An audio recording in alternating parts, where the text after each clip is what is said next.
MQM की जानिब से बिजली की लोड शेडिंग के खिलाफ टीपू सुल्तान रोड के इलेक्ट्रिक के दफ्तर के बाहर एहतजाज जारी है। मुजाहिरीन ने दोनों इतराफ की सड़कों को ट्रैफिक के लिए बंद कर दिया। एहतजाज में खवातीन कारकुनान की बड़ी तादाद मौजूद हैं। दो खवातीन गर्मी से निढाल हो गईं। तफसील जानते हैं अपने नुमाइंदे बसीम इफ्तिखार से, जो इस वक्त मकाम पर मौजूद हैं। जी बसीम, बताइएगा क्या सूरत हाल है और मुजाहिरीन के साथ मुज़ाकरात के लिए क्या कोई आया है? जी बिल्कुल, सब सूरत हाल ये है कि 2 घंटे ज़ाहिर के वक्त गुजर चुका है। टीपू सुल्तान रोड पर जो इलेक्ट्रिक का दफ्तर वाक़ है, इस पर ताहाल MQM के जो रुकन असेंबली है, जिसमें आमिर सिद्दीकी हैं, दानिया सिद्दीकी है, बड़ी तादाद से कारकुनान और आवाम मौजूद है। सराफा एहतजाज है और शदीद ना सिर्फ नारेबाजी का जा रही है, बल्कि यहाँ पे बाकायदा धरना दिया गया है। भारी भरकम बिलों के साथ जो MQM के रुकन असेंबली है वो यहाँ पर आए हैं। उनका कहना है कि तकरीबन 95% जो है वो उनके इलाकों में बिजली की जो है वो बिलों की अदायगी की जाती है, लेकिन ताहाल जो उनके हल्के के अवाम है, वोटर्स हैं, उनको बिजली की लोड शेडिंग की अजियत झेलनी पड़ती है। शदीद जो है वो एहतजाज भी किए जा रहे हैं और एहतजाज में बुजुर्ग खवातीन भी मौजूद है। खवातीन की बड़ी तादाद तो मौजूद है, लेकिन बुजुर्ग खवातीन मौजूद है, जिनमें से 2 की हालत यहाँ पर गैर हो गई थी क्योंकि शदीद गर्मी है। खुले आसमान तले ये मुजाहिरीन जो है वो सराफा एहतजाज है। गर्मी की शिद्दत की वजह से 2 खवातीन निढाल हो गई थी, जिन्हें करीबी फौरी तौर पर रेस्क्यू 1112 की जो एम्बुलेंस मंगवाई गई उसमें उन्हें तिब्बी इमदाद भी फराम की गई और उनके टेस्ट भी किए गए, BP चेक किया गया। लेकिन इस वक्त भी यहाँ पर एहतजाज किया जा रहा है। मुजाहिरीन का ये कहना है, बिलखुसूस जो MQM के रुकन असेंबली, उनका ये कहना है कि जब तक उनके मसाइल हल नहीं किए जाते, बिला तात्तुल बिजली की फराहमी को यकीनी नहीं बनाया जाता, एहतजाज का सिलसिला जारी रहेगा। अभी तो सिर्फ ये एहतजाज है, अगर के इलेक्ट्रिक ने अपना किबला दुरुस्त नहीं किया तो आवाम भरपूर तरीके से बाहर निकलेगी, एहतजाज रिकॉर्ड कराएगी और आवाम के लिए जो है वो के इलेक्ट्रिक को उनके मसाइल हल करने पड़ेंगे। जी अच्छा वसीम, ये बताइएगा कि मुजाहिरीन ने एक ट्रैक को बंद किया हुआ है, तो ये भी बताइएगा कि पुलिस ट्रैफिक की रवानी बहाल रखने के लिए क्या कर रही है? जी बिल्कुल, मुजाहिरीन की जानिब से 2 ट्रैफिक के वे हैं जिनको बंद किया गया है और इसके साथ साथ पुलिस यहाँ पर मौजूद हैं। जो मुताल्लिका थाने के SHO हैं वो यहाँ पर मौजूद हैं। बीच में हमने देखा है कि जो मुजाहिरीन हैं, बिलखुसूस जो MP हैं, उनकी जानिब से और के इलेक्ट्रिक हुकाम की जानिब से मुज़ाकरात की कोशिश हुई, लेकिन वो कोशिश कामयाब नहीं हो सकी और के इलेक्ट्रिक हुकाम जो थे वो मुज़ाकरात किए बगैर ही वापस चले गए। क्योंकि हम यहाँ पर देख रहे हैं कि अवाम का और मुजाहिरीन का शदीद गम व गुस्सा सामने आ रहा है और एहतजाज का सिलसिला भी जारी है। जो मुश्तलिल अफराद हैं यहाँ पर, उन्होंने भी जो है वो शदीद रद्द-ए-अमल का भी इज़हार किया। इसके साथ साथ मुजाहिरीन का यही मुतालबा है, ख़वातीन का यही मुतालबा है कि बच्चों के पेपर हो रहे हैं और उन इम्तहानात के दौरान बिजली की जब लोड शेडिंग होगी तो किस तरीके से ये कौम के मेमार ज़ेवर तालीम से आरास्ता हो सकेंगे। यही वजह है कि यहाँ पर एहतजाज का सिलसिला जारी है और यहाँ की जो मुजाहिरीन का ये कहना है कि जब तक उनके मसाइल हल नहीं होते, कोई जामे और भरपूर यकीन दहानी नहीं कराई जाती, उस वक्त तक एहतजाज का सिलसिला जारी रहेगा। जी एहतजाज का सिलसिला इसी तरह से जारी रहेगा अगर बिजली की लोड शेडिंग को ख़त्म नहीं किया जाएगा। वसीम, आप एहतजाज करने वाले लोगों के साथ मौजूद हैं, क्या आप हमें पीछे के मनासिर भी दिखा सकते हैं? एहतजाज किया जा रहा है लोगों की जानिब से। जी बिल्कुल, मैं आपको अपने अक़ब के मनाज़िर दिखाऊंगा जहाँ पर एहतजाज किया जा रहा है। आप देख सकते हैं कि इस हिस्से में जो मुजाहिरीन हैं उन्होंने धरना दिया हुआ है और इसके आगे जो है के इलेक्ट्रिक का दफ्तर है, जहाँ पर जो मुजाहिरीन हैं वो अपनी शिकायत दर्ज कराने के लिए के इलेक्ट्रिक के दफ्तर के अंदर जाना चाहते हैं, ताकि के इलेक्ट्रिक हुकाम को लोड शेडिंग से मुतालिक जो शिकायत हैं, ओवर बिलिंग की जो शिकायत हैं, वो उनके सामने पेश कर सके। लेकिन एहतजाज के पेश नज़र के इलेक्ट्रिक हुकाम ने दरवाज़ा बंद कर दिया है, जिस पर मुजाहिरीन की जानिब से जो है वो शदीद रद्द-ए-अमल भी सामने आ रहे हैं। मुजाहिरीन की जानिब से जो के इलेक्ट्रिक के दरवाजे वो बजाए जा रहे हैं कि उन्हें अंदर जाने की इजाज़त दी जाए, अंदर जाके उनके मसले को सुना जाए। तो ये आप मनाज़िर देख सकते हैं बराह रास्त के इलेक्ट्रिक के दफ्तर के बाहर जो मुजाहिरीन हैं मुख्तलिफ इलाकों के, जिसमें PIB कॉलोनी है, तीन हट्टी का एरिया है और जो मुतसिल इलाकों के जो मुजाहिरीन हैं, जिसमें ख़वातीन भी शामिल हैं, MQM के कारकुनान भी शामिल हैं, इन हल्कों के जो रुकन असेंबली हैं वो भी मौजूद हैं, जिसमें खातून MP भी मौजूद हैं, वो यहाँ पर एहतजाज कर रही हैं, सरापा एहतजाज हैं और बिलखुसूस यही कोशिश की जा रही है कि उनको अंदर जाने की इजाज़त दी जाए। पुलिस यहाँ पर ज़रूर मौजूद है, लेकिन पुलिस की जैसे भारी रेफरी होनी चाहिए थी वो यहाँ पर उस तरीके से देखने में नहीं आ रही। सिर्फ एक मुतालिका थाने की SHO है वो यहाँ पर मौजूद है, जो कि कोशिश करते हैं कि यहाँ पर सूरत हाल पुरअमन रहे, लेकिन यहाँ पर बिलखुसूस मुजाहिरीन की जानिब से गम और गुस्से का भी इज़हार किया जा रहा है और उनकी हद्दुल इम्कान कोशिश है कि वो के इलेक्ट्रिक के दफ्तर के अंदर जाके अपनी शिकायत को दर्ज कराएं। इस वजह से हम देखते हैं कि वक्फे से मुजाहिरीन जो है वो के इलेक्ट्रिक के दरवाजे को खटखटाते हैं और फरियाद करते हैं कि उन्हें के इलेक्ट्रिक के दफ्तर के अंदर जाकर मुताल्लिका जो के इलेक्ट्रिक के अफसरान हैं उनसे अपनी शिकायत कहने की इजाज़त दी जाए। जी, मुजाहिरीन की एक बड़ी तादाद के इलेक्ट्रिक के दफ्तर के बाहर मौजूद हैं और आप मनासिर भी देख सकते हैं, काफ़ी बड़ी तादाद में लोग मौजूद हैं और मुतालबा किया जा रहा है कि लोड शेडिंग को ख़त्म किया जाए, हमारे मुतालबा को सुना जाए। वसीम इफ्तिखार वहीं पर मौजूद है। वसीम, क्या आप मुजाहिरीन से बात कर सकते हैं? हम उनके मसाइल जो हैं उन्हीं की ज़बानी सुनना चाहते हैं। जी बिल्कुल, ये है मुजाहिरीन जिसमें ख़वातीन शामिल हैं और ये ख़वातीन जो हैं जो कि निढाल भी हो गई थी गर्मी की शिद्दत से, क्योंकि शदीद गर्मी है। खुले आसमान तले जो यहाँ पर वो कोशिश कर रही थी कि अपने एहतजाज को रिकॉर्ड कराएं। इस वक्त जो मौजूद हैं यहाँ पे जो साथी मुआवन जो खातून थी उन्होंने जो है इन ख़वातीन की जो है वो मुआवनत की है, उनकी मदद की और मदद करने के साथ साथ उनको जो है वो पानी के छींटे डाले, उनको हवा दी ताकि उनकी तबीयत बेहतर हो सके। मैम, आप कौन से इलाके में रहती हैं? ज़रा करीब आइएगा और ये बताइएगा कि आपके इलाके में कितने घंटे की लोड शेडिंग की जा रही है? करीब आइए। 18 से 20 घंटे की लोड शेडिंग है हमारे पास। जी, हमारे पास 18 से 20 घंटे की लोड शेडिंग है। लाइट नहीं बिल्कुल भी दे रहे, जिसमें हम बिल भी भर रहे हैं। अगर बिल नहीं भरे तो चलो समझ में आता है कि आप इसलिए हमें ज्यादती कर रहे हैं, हम तो पूरे प्रॉपर बिलिंग कर रहे हैं, फिर हमें लाइट क्यों नहीं दे रही है? आपका इलाका कौन सा है? जमशेद रोड, यही ये मार्टन क्वार्टर पूरा उस्मानिया। अच्छा, ये बताएं कि खवातीन के घरेलू उमूर बिजली की लोड शेडिंग की वजह से कितने मुतासर होते हैं, क्या होता है? यकीन नहीं आएगा कि हम जहनी मरीज बन चुके हैं। हम ऐसे होते हैं जैसे लाइट आएगी ना, जल्दी से रोटी पकानी है, जल्दी से खाना पकाना है, क्योंकि हम मशीन बन चुके हैं। और अगर हमारी नींद पूरी ना हो तो हमारे बच्चे भी हमें डिस्टर्ब हो रहे हैं, घर पे भी हमारे रोज लड़ाई झगड़े हो रहे हैं इस वजह से, लाइट होती ही नहीं है। जी बिल्कुल, जहनी अजियत से दो चार हैं ये खवातीन। ये हैं रईसा खातून जिनकी तबीयत ख़राब हो गई थी। मैम, आप मेरे करीब आइएगा, ये बताएं कि अभी आपकी तबीयत कैसी है, क्या हुआ था आपको? करीब आइएगा। हो गया था, यही रात हो गए हमें जागते जागते, पूरी रात बिजली नहीं होती, पूरे दिन बिजली नहीं होती है, तो इंसान बीमारी होगा और क्या होगा बताओ। सही है। बीबी जब सुकून दिमाग को नहीं मिलेगा तो बीमारी ही हो नहीं है। घर का भी देखना, बच्चों का भी देखना। कौन सा इलाका है आपका? हमारा जेल रोड उस्मानिया। ठीक है जी बिल्कुल, ये जेल रोड उस्मानिया कॉलोनी, इसके साथ साथ PIB कॉलोनी, जमशेद कॉलोनी और इससे मुतसिल जो इलाके हैं उनके जो मकीन हैं, बिलखुसूस खवातीन हैं, ज़ईफ़ुल उम्र अफराद हैं जो कि सरापा एहतजाज हैं और इनका यही कहना है कि 12-12, 14-14, 16-16 घंटों की लोड शेडिंग हो रही है, जिसकी वजह से इनके घरेलू उमूर शदीद मुतासर हो रहे हैं। बिजली बंद होने की वजह से जहनी जैसे दो चार हो गए हैं। घर में जो है वो लड़ाई झगड़े की नौबत जो है वो पेश आती है बिजली की लोड शेडिंग की वजह से। घरेलू उमूर और जो ज़रूरी काम होते हैं वो नहीं हो पाते, जिसकी वजह से जो इलाका मकीन शदीद गर्मी में खुले आसमान तले के इलेक्ट्रिक के दफ्तर के बाहर एहतजाज करने पर मजबूर हैं। जी हाँ, MQM की जानिब से बिजली की लोड शेडिंग के खिलाफ टीपू सुल्तान रोड के इलेक्ट्रिक के दफ्तर के बाहर ये एहतजाज किया जा रहा है और मनासिर भी आप देख रहे हैं। मुजाहिरीन ने दोनों अतराफ की सड़कों को ट्रैफिक के लिए बंद किया हुआ है और एहतजाज में खवातीन कारकुनान की बड़ी तादाद भी मौजूद है और वहाँ पर मौजूद खवातीन गर्मी की वजह से निढाल भी हो गई हैं। हमारे नुमाइंदे भी वहाँ पर मौजूद हैं। तमाम तर सूरत हाल से हम आगाह करें। एहतजाज में MQM के रहनुमा भी मौजूद हैं। मुजाहिरीन ने हाथों में प्ले कार्ड्स उठा रखे हैं। मुजाहिरीन की बिजली की लोड शेडिंग के खिलाफ नारेबाजी की जा रही है। वसीम, बताइएगा कि इलेक्ट्रिक की जानिब से वसीम से रब्ता बहाल करने की कोशिश करेंगे। अपने नाज़रीन को बताएं कि MQM की जानिब से बिजली की लोड शेडिंग के खिलाफ हम ये देख रहे हैं कि टीपू सुल्तान रोड पर के इलेक्ट्रिक के दफ्तर के बाहर एहतजाज जारी है। मुजाहिरीन ने दोनों तरफ की सड़कों को ट्रैफिक के लिए बंद कर दिया। जी, और मुजाहिरीन शदीद गम और गुस्से का इजहार कर रहे हैं। एहतजाज में खवातीन कारकुनान की भी बड़ी तादाद मौजूद है। 2 खवातीन गर्मी से निढाल हो गई हैं। ये एहतजाज जारी है कि इलेक्ट्रिक दफ्तर के बाहर, जहां बिजली की लोड शेडिंग के खिलाफ मुजाहिरीन सड़कों पर निकल आए। MQM की जानिब से बिजली की लोड शेडिंग के खिलाफ एहतजाज किया जा रहा है। एहतजाज टीपू सुल्तान रोड पर के इलेक्ट्रिक के दफ्तर के बाहर है। एहतजाज में MQM के रहनुमा भी मौजूद हैं।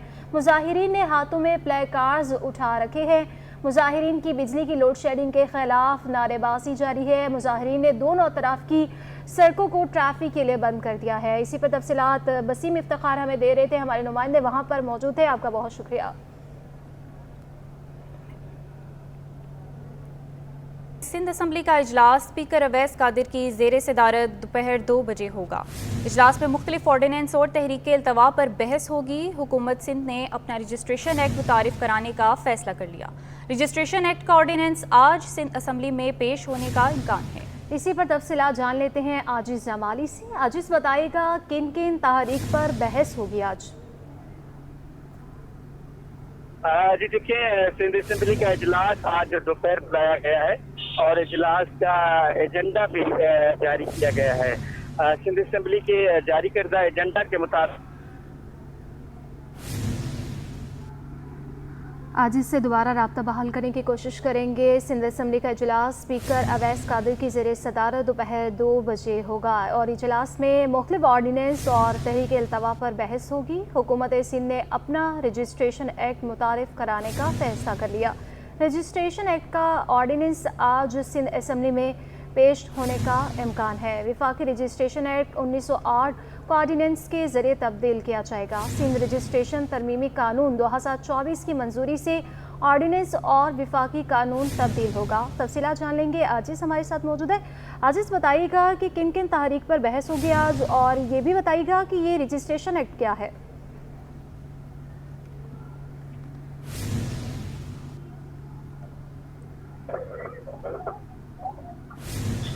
आजिज़ हमारे साथ मौजूद हैं। आजिज़ बताइएगा, अगर मेरी आवाज़ आप तक पहुंच पा रही है तो रजिस्ट्रेशन एक्ट के हवाले से बताइएगा, ये रजिस्ट्रेशन एक्ट क्या है?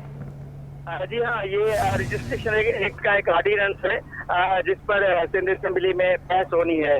ये ऑर्डिनेंस बुनियादी तौर पे रेवेन्यू एक्ट के तहत है। पहले ये इख्तियार वफाकी हुकूमत को होता था तो जमीनों की रजिस्ट्रेशन का मामला थे।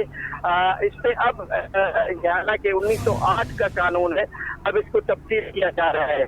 एक ऑर्डिनेंस असेंबली में बहस के लिए लाया जा रहा है। अगर ये मंजूर हो जाता है तो फिर बाद में बिल की सूरत में इसको मंजूर किया जाएगा, जिसके बाद सिंध में जो जमीनों की रजिस्ट्रेशन का जो एक्ट है वो तब्दील हो चुका होगा और रजिस्ट्रेशन की जो जिम्मेदारी होगी वो सूबाई हुकूमत की होगी और रजिस्ट्रेशन पे जो टैक्स वसूल किया जाएगा वो भी सूबाई हुकूमत करेगी।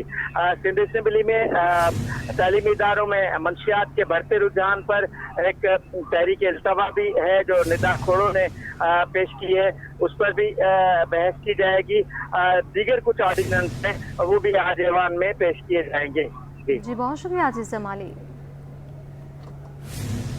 शहर कायद के तरक्याती मनसूबे सहूलियात फराहम करने लगे। सखी हसन से वाटर पंप तक का सफ़र सिर्फ 10 मिनट में होने लगा। शहरी कहते हैं सड़क की टूट फूट के बाइस पहले यही सफ़र घंटों में होता था। मज़ीद जानते हैं अपने नुमाइंदा फराद खान से। जी बिल्कुल, इस वक्त जो है वो मैं आपको कैफ़े प्याला गुलबर्ग चौरंगी के करीब जो है वो एक सड़क से रिपोर्ट कर रहा हूँ, जहाँ पे हालत ज़ार कुछ अर्सा पहले जो है वो इस सड़क की हालत इतनी बोसीदा होती थी कि यहाँ पे कितनी मुश्किलात शहरियों को दरपेश होती थी। लेकिन इस वक्त इस सड़क की हालत हमने चौरंगी से लेके जो है वो आगे कैफ़े प्याला गुलबर्ग आगे जो है वो राशिद मिनाज रोड कॉम्प्लेक्स तक जो है हमने पूरा सड़क का जो है वो मुकायदा विजिट भी किया है। यहाँ पर तमाम सड़कों की हालत ज़ार जो है वो इस वक्त खासा बेहतर है। तमाम सड़कों की तामीर जो वो नहीं हुई है। कुछ शहरी भी हमारे साथ मौजूद है, उनकी भी आपसे बात कराते हैं। मुझे बताइएगा पहले इस सड़क की हालत ज़ार कैसी होती थी और कितनी मुश्किलात होती थी आप लोगों को? पहले जी ये सड़क बहुत ख़राब था, बहुत परेशानी थी, लोगों को आने जाने में मसले होते थे। अब तो माशाल्लाह बहुत बेहतर हो गया है और सीवरेज का निज़ाम भी बहुत अच्छा कर दिया है। पानी वगैरह जैसे बारिश आती है तो नाले में चला जाता है, अब बहुत बेहतर कर दिया है। बाकी सड़कें को देखें तो बहुत ज़्यादा टूटी हुई हैं, ये यानी कि बहुत ज़बरदस्त कर दिया है और अच्छा आवाम खुश है, आवाम को सहूलत दी गई है इसमें। ये जो पट्टा बनाया है ना, बिल्कुल लकी वन से लेके सखी हसन तक बिल्कुल ओके, दोनों तरफ का बिल्कुल बेहतरीन बनाया है इन्होंने। सड़कें यहाँ की तकरीबन ही ख़राब हैं, कुछ जो चंद अभी बन रही हैं आवाम को सहूलत मिल रही है, बाकी पूरा कराची का ही बेड़ा गर्क किया हुआ है इन्होंने। जी बिल्कुल, इस वक्त जो वो शहरी भी हमारे साथ मौजूद है जो कहते हैं कि जो वो सखी हसन से लेकर लकी वन तक ये जो रोड है जो कि पूरा नया तामीर किया गया है, इस पर जो वो शहरियों को खासा सहूलियात मैसर हैं। जबकि कुछ अर्सा दराज पहले जब ये सड़क की हालत खस्ताजार थी तो इनका कारोबार भी मुतासिर होता था और यहाँ से गुजरने वाले शहरी भी जो वो तकलीफ़ और अजियत में मुब्तला रहते थे। लेकिन जब से ये सड़क जो बनी है तब से इनको जो वो खासा सहूलियात मिलना शुरू हो गई हैं। जी access control high speed Malir expressway का काम तेज़ी से जारी है। मंसूबे को अगस्त 2025 में आवाम के लिए खोल दिया जाएगा। मंसूबे से मुतालिक बता रहे हैं एहसन अब्बासी। जी बिल्कुल, access control high speed Malir expressway का काम तेज़ी से जारी है। वज़ीर आला सिंध की हिदायत पर मंसूबे पर काम तेज़ कर दिया गया। इस मंसूबे को 2024 के दिसंबर में मुकम्मल होना था, लेकिन एक्सटेंशन दी गई वक्त की और उसके बाद अब ये मंसूबा 2025 के अगस्त में आवाम के लिए खोल दिया जाएगा। मेरे कैमरामैन कयूम शेख अगर आपको दिखाएं तो हैवी मशीनरी की मदद से जो है पायदारी के साथ काम का सिलसिला जारी है। 24 घंटे मंसूबे पर काम किया जा रहा है। इस वक्त मैं मौजूद हूँ शाह फैसल के इंटरचेंज पे। शाह फैसल के इंटरचेंज का काम भी जो है वो तकरीबन आखिरी मराहिल पर है। 6 इंटरचेंज हैं, जिनमें से 2 का काम बताया जाता है कि मुकम्मल कर लिया गया है। 4 पर इस वक्त भी काम का सिलसिला जो है वो जारी है। 2024 को मुकम्मल होने वाले मंसूबा मज़ीद 1 साल जो है वो बढ़ा दिया गया है। मंसूबा जाम सादिक से जो है डिफेंस फेज़ 8 को फेज़ 9 से जोड़ेगा। जाम सादिक से मंसूबा शुरू होगा और काठोड़ पे जाके ये मंसूबा ख़त्म होगा। ये M9 को भी जो है वो मलीर एक्सप्रेसवे कनेक्ट करेगा, मलीर कैंट को कनेक्ट करेगा, सुपर हाईवे को कनेक्ट करेगा और उसके साथ साथ अतराफ़ में आने वाले वो तमाम इलाके जो हैं वो कनेक्ट होंगे। 6 इंटरचेंज है। आने वाले इस मंसूबे पर सफ़र करने वाले जो शहरी हैं वो नेशनल हाईवे की जानिब से तयशुदा टूल टैक्स देंगे और अपनी मंजिल की जानिब पहुंचेंगे। मंसूबे पर बताया जाता है PD नियाज़ सूमरो की जानिब से कि पायदारी के साथ जो है वो काम जारी है। ज़मीन से 35 से ज़ायद फुट ऊंचाई पर यह मंसूबा तैयार किया जा रहा है। जी, करीमाबाद अंडरपास की तामीर 3 माह मुअत्तल रहने के बाद दोबारा शुरू कर दी गई है। अंडरपास की तामीर पर 1350 मिलियन रुपए लागत आएगी। इस हवाले से अपडेट कर रहे हैं रिजवान अहमद। जी रिजवान।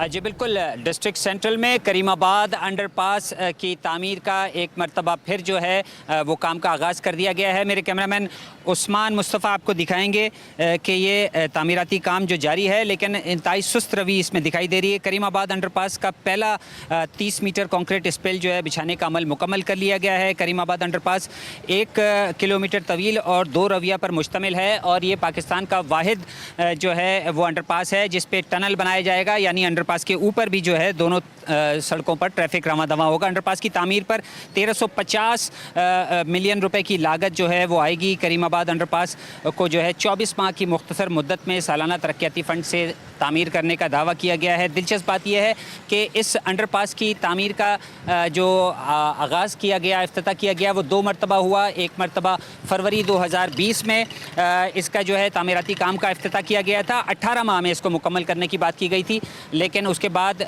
कुछ टेक्निकी फ़ॉल्ट के नतीजे में ये काम शुरू ना हो सका और गुज़िश्ता बरस अक्टूबर 2023 में इसका एक मरतबा फिर निगरान वज़ीर आला सिंध ने जो है तामीराती काम का इफ्तिताह किया था, जिसके बाद काम का आगाज़ जो है वो कर दिया गया। हमारे साथ मौजूद हैं कुछ ताजिर तंजीमों के रहनुमा जो कि इस अंडरपास की तामीर के हवाले से तहफ़्फ़ुज़ात रखते हैं और हमारे साथ अशफाक साहब मौजूद हैं, उनसे बात करते हैं जो कि करीमाबाद की मुख्तलिफ ताजिर तंजीमों के रहनुमा हैं। बहुत शुक्रिया सर। फरमाइएगा, ये अंडरपास की तामीर है और कहा जा रहा है कि 24 माह में मुकम्मल कर ली जाएगी, क्या कहेंगे इस पर? देखें, कह तो रहे हैं कि 24 माह में कंप्लीट कर दिया जाएगा, लेकिन अभी 24 माह में से यूँ समझ ले कि तकरीबन कितने महीने गुजर गए, अभी तक जूं के तू पड़े हुए हैं, समझ गए ना। तो ये लगता नहीं है कि 24 माह में जो है ये कंप्लीट करेंगे। 24 माह से ज़्यादा ही लग जाएगा इसमें। अच्छा, आप मुझे बताइएगा, आप क्या समझते हैं मसले का हल क्या है? ताजिरों का शिकवा भी दूर हो जाए और इसकी तामीर भी जल्द मुकम्मल हो जाए। इसकी तामीर जल्दी मुकम्मल करने के लिए गवर्नमेंट को चाहिए कि इनको फ़ंड मुहैया करें। अगर फ़ंड मुहैया होगा, ये जल्दी कंप्लीट होगा। जल्दी कंप्लीट होगा तो ताजिर टैक्स देते हैं, ताजिर मर रहे हैं बुरे तरीके से। कोई परेशान हाल नहीं है ताजिरों का, ना हमारे पास पार्किंग है, ना हमारा कस्टमर आ सकता है। हम बुरे तरीके से पिसे हुए हैं यहाँ पर। बिल्कुल, कहा यह जा रहा है कि तामीराती काम के लिए जो कॉन्ट्रैक्टर है उसको बर वक्त अगर फ़ंड की अदायगी की जाती रहे तो उससे ना सिर्फ ये कि ये अंडरपास जो कि अपनी नौइयत का पाकिस्तान का पहला मुनफरिद अंडरपास होगा, जो कि टनल बनाया जाएगा, यानी अंडरपास भी गाड़ियाँ चलेंगी और उसके ऊपर भी ट्रैक होंगे, 2 रविया ट्रैक। कहा यह जा रहा है ताजिरों की जानिब से कि फ़ंड की फराहमी और जो मुकर्ररा मुद्दत दी गई है उसमें इसकी तामीरात को जो है वो जल्द अज जल्द मुकम्मल किया जाए, इसको यकीनी बनाया जाए ताकि आवाम की मुश्किलात, ख़ास तौर पे ताजिरों की मुश्किलात और मुसाफिरों की मुश्किलात का खात्मा किया जा सके। जी शहर कायद के मेगा प्रोजेक्ट पर काम में तेज़ी आ गई। शहरी भी तरक्याती कामों पर खुश। कहते हैं बरसों से ख़राब सड़कों की हालत दुरुस्त होना अच्छी बात है। हुकूमती इक़दामात से सफ़र आसान और ट्रैफिक की रफ़ानी बेहतर हो जाएगी। शहरियों का मज़ीद क्या कहना है, आइए आपको दिखाते हैं। पहले ये रोड जो था बहुत मुश्किल था, यहाँ से जाते हैं वाटर पंप तक तकरीबन 20 मिनट का रास्ता है। अभी माशाल्लाह जो है ना 10 मिनट का रास्ता है। अभी बिल्कुल ठीक ठाक बना हुआ है, बहुत अच्छा है, बहुत खूबसूरत रोड है। अभी असल में ये जगह जो है ये कलंदरिया है और इस जगह पे बहुत टाइम से काम चल रहा है, थोड़ा बहुत चल रहा है मगर माशाल्लाह सही चल रहा है। रोड की तरक्की हो रही है। बहुत बुरा हाल था रोड का, बारिशों में काफ़ी जाने गई है इसमें। इस साल सुकून है। रोड पे सहूलत तो माशाल्लाह है, पहले तो टूटा हुआ था, लोग परेशान थे खड्डों में जंपों में। अभी माशाल्लाह रोड बेहतरीन बन गया, अच्छा है। लोगों के दिल से भी दुआ निकल रहा है जब एक चीज़ अच्छा होता है तो। वज़ीर-ए-आला सिंध सैयद मुराद अली शाह से वर्ल्ड बैंक के कंट्री डायरेक्टर की अपने माहिरीन के हमरा मुलाकात हुई है, जिसमें बच्चों का छोटा कद होने के सिंगल एजेंडे पर बातचीत की गई है। वज़ीर-ए-आला सिंध सैयद मुराद अली शाह से वर्ल्ड बैंक के कंट्री डायरेक्टर के अपने माहिरीन के हमरा मुलाकात हुई, जिसमें बच्चों का छोटा कद होने के सिंगल एजेंडे पर बातचीत की गई है। मज़ीद जानते हैं हमारे नुमाइंदे आजिज़ जमाली से। जी आजिज़, आज इससे रब्ता करने की कोशिश करेंगे। अपने नाज़रीन को बताएं कि वज़ीर-ए-आला सिंध सैयद मुराद अली शाह से वर्ल्ड बैंक के कंट्री डायरेक्टर की अपने माहिरीन के हमरा मुलाकात हुई है। मज़ीद जानते हैं अपने नुमाइंदे आजिज़ जमाली से। जी आजिज़, इजलास के हवाले से आगाह कीजिएगा। जी हाँ, वज़ीर-ए-आला हाउस में ये इजलास हुआ है जिसमें वर्ल्ड बैंक का जो कंट्री डायरेक्टर है उसने अपनी पूरी टीम के हमरा जो है और इस तरह वज़ीर-ए-आला सिंध के साथ भी उसकी पूरी टीम थी। और इन तमाम लोगों ने खासतौर पे एजेंडा जो था सुबह सिंध में जो छोटे कद के बच्चे हैं उस पर बात हो रही थी। और बताया जा रहा है कि पाकिस्तान में 40% जो बच्चे हैं उनमें 46% बच्चे सूबा सिंध में है, जिसपे वर्ल्ड बैंक के कंट्री डायरेक्टर का ये कहना था कि वर्ल्ड बैंक चूंकि इस प्रोजेक्ट में सूबा सिंध को खुसूसी फंडिंग कर रहा है। नाजिब हसन जो वर्ल्ड बैंक के कंट्री डायरेक्टर हैं उनका ये कहना था कि इस मंसूबे के तहत इस बीमारी को रोकना है। बरेसगीर में ये मसला है लेकिन पाकिस्तान में सबसे ज्यादा पाया जाता है और पाकिस्तान में फिर सूबा सिंध में ज्यादा पाया जाता है, जिसमें खुराक की कमी है, साफ पीने के पानी का ना होना है, सफाई सुथराई का फुकदान है, खाने पीने के जो अशिया की किल्लत है, इस वजह से ये मसला होता है। सिंध हुकूमत वज़ीर-ए-आला सिंध ने कहा है कि ये जो अस्कतन जो मसाइल है इसके पे सिंध हुकूमत इक़दामात कर रही है और सफाई सुथराई और निकासी आपके मसाइल हम वर्ल्ड बैंक के ताउन से बढ़ा रहे हैं। हमारे 6 प्रोग्राम इस वक्त सिंध में जारी हैं। जी बहुत शुक्रिया आजिज़ जमाली।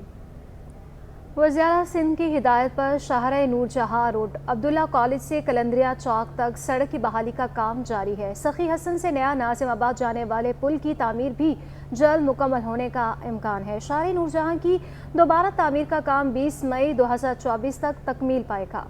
मज़ीद जानते हैं अपने नुमाइंदे मोहम्मद हमाद से। जी हमाद, आगाह कीजिएगा।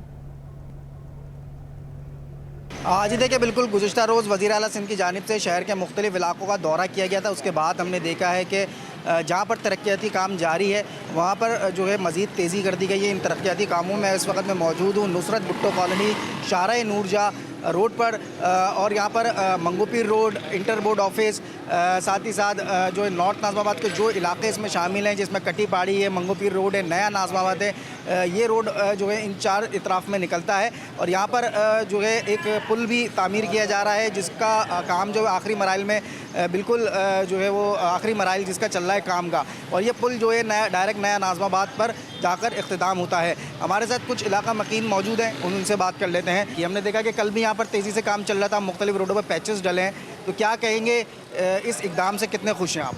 भाई ये है कि इससे ये फ़ायदे हुए हैं कि गाड़ियों का आमोजरफ और यहाँ एक्सीडेंट वगैरह बड़े होते थे, इससे ये फ़ायदा हुआ है कि यार आने जाने वाले को परेशानी हो, जो ये बाहर के हजरात हैं न्यू नाज़िमाबाद वाले, इनको फ़ायदा मिलेगा। वो यहाँ से मतलब ये है कि लुटेरे वटेरे बड़े हैं, उनसे उनको फ़ायदा मिलेगा। अमन वाले लोग हैं उनको यहाँ फ़ायदा मिलेगा, आने जाने वाले को परेशानी नहीं होगी। और दूसरी बात ये शाहरा की तरफ ये रोड निकलता है तो ये न्यू नाज़िमाबाद वाले को ज़्यादातर फ़ायदा होगा और इससे आवाम को भी फ़ायदा होगा। देखिए ये हमारे साथ शहरी मौजूद हैं जो काफ़ी तरक्याती काम से काफ़ी खुश दिखाई दे रहे हैं। 6.5 किलोमीटर का तवील ये सड़क है जिसका तरक्याती काम बिल्कुल आखिरी मराहल में दाखिल हो चुका है। ये इस पुल का काम भी जो है वो बताया जा रहा है कि आज मुकम्मल जो है कर लिया जाएगा और उसके बाद जो नया नाज़िमाबाद जाने वाले जो शहरी हैं इस पुल से सफ़र करके वह आसानी जो है नया नाज़िमाबाद और मंगोपीर रोड आसानी से पहुँच सकते हैं। इलाके वालों का कहना है कि जल्द से जल्द इस काम को मुकम्मल कर लिया जाएगा तो जो यहाँ के जो शहरी इलाका मकीन है उनके लिए सफ़र करने में काफ़ी आसानी होगी। लांडी जंक्शन की हालत जार दुरुस्त ना हो सकी, रेलवे पटरियों पर लोगों ने स्टॉल्स लगा लिए। स्टॉल्स मालिकान कहते हैं इंतज़ामिया हमसे पैसे लेती है, जब ट्रेन का हॉर्न बजता है तो हम यहाँ से चले जाते हैं। तफसीलात बता रही हैं अक्सा शाहिद। जी बिल्कुल, मैं इस वक्त लांडी जंक्शन पर मौजूद हूँ और इस वक्त मैं रेलवे लाइन पर मौजूद हूँ जहाँ पर आपको मेरे कप में जो है वो पटरियाँ नज़र आ रही हैं। पटरियों के साथ साथ यहाँ पर बैठे हुए आपको शहरी भी नज़र आ रहे होंगे जो शायद के मुसाफिर हैं या फिर ऐसे ही बैठे हुए हैं। लेकिन यहाँ से ये ट्रेन गुजरती है, लेकिन यहाँ के जो लोग बैठे हुए हैं इनके बैठने से ये लग रहा है कि यहाँ से कोई ट्रेन नहीं गुजरती। लेकिन जब हमने यहाँ के लोगों से बात की तो वो ये कह रहे हैं कि यहाँ पर ट्रेन जब गुजरती है दूर से उसके हॉर्न की आवाज़ आती है तो ये उठ के जो है वो यहाँ से चले जाते हैं। यहाँ पर बच्चे भी मौजूद हैं, बुज़ुर्ग भी मौजूद हैं और तमाम मर्द हज़रात मौजूद हैं। जो लांडी जंक्शन का इलाका है इसके आसपास ये देखा जा सकता है कि कारोबार लोगों ने यहाँ पर लगाए हुए हैं। स्टॉल्स यहाँ पर काफ़ी तादाद में लगे हुए हैं जो कि रेलवे के आसपास किसी भी रूल्स एंड रेगुलेशंस की अगर हम बात करें तो ये साबित नहीं होता कि इतने करीब जो है वो यहाँ पर जो है आप अपने स्टॉल्स लगा सकते हैं। या आप देख रहे हैं कि रेलवे की पटरी यहाँ से जा रही है और स्टॉल यहाँ पर लगा हुआ है। और जब हम यहाँ के अमले से बात करते हैं या यहाँ के लोगों से बात करते हैं तो वो ये कहते हैं कि हमें यहाँ से कोई खतरा नहीं है, ट्रेन इस पटरी से नहीं इस पटरी से जाती है। क्या यहाँ पर कभी कोई सख्ती नहीं की गई? यहाँ पर शहरी मौजूद हैं, इनसे बात कर लेते हैं। ये बताइएगा आप यहीं पर रहते हैं? जी जी बिल्कुल, मैं यहाँ सामने रहता हूँ। यहाँ पे जितने भी स्टॉल लगे हुए जैसे आपने बात की कि यहाँ पे लोग बैठे हुए और ये बनाया हुआ है बाज़ार, पुलिस के अंडर चलती है। ये फी स्टॉल 1600 किसी से 2000 जितना कारोबार होगा उसी हिसाब से पैसे लेते हैं। जिस दिन ऑफिसर आ जाता है उसी दिन आप चक्कर लगा लो, ये कुछ भी आपको नज़र नहीं आए, ये सब कुछ हटाया जाता है। उसके बावजूद फिर दोबारा यहाँ लगाया जाता है। यहाँ जिस टीए वाले से आप पूछ ले वो पैसे देते हैं बाकायदा। यकीनी तौर पर जो है वो ये देखा जा सकता है कि ये रेलवे की पटरी है और इसके ऊपर जो है वो स्टॉल यहाँ पे लगाए हुए हैं, लोग कारोबार कर रहे हैं। साथ ही साथ ये कह सकते हैं कि भत्ता या फिर यहाँ पे जो है वो महीना पुलिस वालों को यहाँ के लोग दे रहे हैं। यहाँ पर बाज़ार लगाने के जो यहाँ पर सूरत हाल है उनको यहाँ से हटाया जाए। ये जो जगह है, ये पटरियाँ हैं, ये ट्रेन के गुजरने की हैं। मुसाफिर जो है वो स्टेशन पर बैठ के इंतज़ार कर सकते हैं। रेलवे इंतज़ामिया को चाहिए कि होश के नाखून ले और इन लोगों को यहाँ से हटाई, जो ये लोग यहाँ पे कारोबार कर रहे हैं उनको यहाँ से हटाया जाए। जी अब आपको बताएं कि वज़ीर सेहत डॉक्टर आयशा फजल पीचू ने सिविल अस्पताल में 3 नई तिबी सहूलियात का इफ्तिताह कर दिया। इन तिबी सहूलियात में क्या क्या शामिल है और मरीज़ कैसे मुस्तफ़ीद होंगे, जानते हैं एडिशनल MS के साथ मौजूद अपने नुमाइंदे मीर किरियो से। जी बिल्कुल, इस वक्त मैं रिपोर्ट कर रहा हूँ सिविल अस्पताल कराची से। सिविल अस्पताल कराची में आज वज़ीर सेहत डॉक्टर अज़रा फजल पेचू ने 3 तिबी सहूलियात का इफ्तिताह किया है जिसमें मॉर्चरी, आर्थोपेडिक और IV डिल्यूशन फार्मेसी का जो शोबा शामिल है। IV डिल्यूशन फार्मेसी में क्या होता है, उसका काम क्या है, उस पर हम मज़ीद भी बात करेंगे। लेकिन इस वक्त हमारे साथ एडिशनल MS से सिविल अस्पताल कराची डॉक्टर नसरुल्लाह मेमन साहब मौजूद है। डॉक्टर साहब ये बताइएगा कि आज कौन कौन से यूनिट्स का यहाँ पे इफ्तिताह हुआ है और क्या देखते हैं सिविल अस्पताल कराची की कारकर्दगी को किस तरफ जा रही है? आज हमारे पास इंतहाई अहम शोबों का जो है इफ्तिताह हुआ है, तो ख़ास करके जो ना IV डायल्यूशन लैब और जो ना वो आर्थोपेडिक वार्ड और मार्चरी। अब ये जो चीज़ें थी, क्योंकि हमारे पास आपको पता है कि बर्डन कितना है सिविल हॉस्पिटल के ऊपर, और जो ना मतलब साउथ पंजाब और प्लस जो ना बलूचिस्तान से अब चौकी से आगे के लोग 8 डिस्ट्रिक्ट कराची के और प्लस जो ना अंदरून सिंध टोटली यहाँ पे। तो ये चीज़ें जो है ना, जो आर्थोपेडिक की एमरजेंसी, जो मेनली जो आर्थोपेडिक की एमरजेंसी है, तो आर्थोपेडिक में हमारे पास 2 यूनिट्स हैं। तो जो पूरी अंदरून सिंध में या कहीं पे भी जो आर्थोपेडिक में काम नहीं होते, जैसे टोटल नी रिप्लेसमेंट है, टोटल हिप रिप्लेसमेंट है, या ऐसे जो एक्सटेंसिव काम है जो स्पाइनल आर्थोपेडिक सर्जरी है, और तो ये चीज़ें जो है ना वो यहाँ पे जो है ना मतलब लोगों का रश है हमारे पास।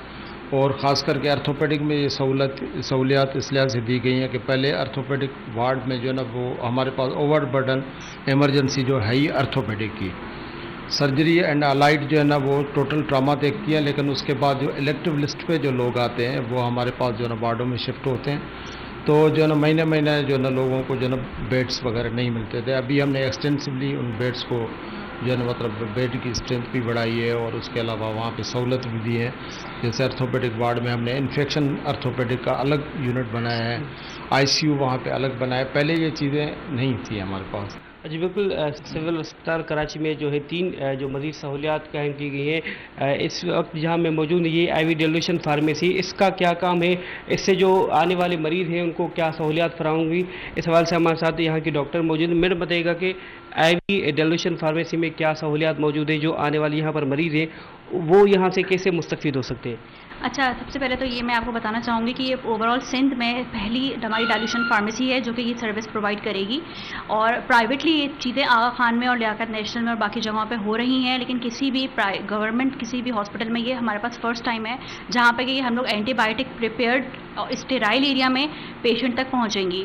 सिर्फ वहाँ पे हमारे जो स्टाफ हैं उनको इसको एडमिनिस्टर करना होगा। इससे ये हमारी जो है स्टेरिलिटी कंट्रोल रहेगी। हमारे पास पूरा एक स्टेराइल एरिया है, हमारे पास बोर्ड से पेशेंट वाइज इसकी डिमांड आएगी। अगर आप देख सकते हैं तो ये हमारे सिस्टम पे पेशेंट की इसके ऊपर लैब रिपोर्ट्स, पेशेंट की एंटीबायोटिक का नेम, उसकी डोज, ये हर चीज़ हमारे पास रिक्वेस्ट बोर्ड से जनरेट होगी।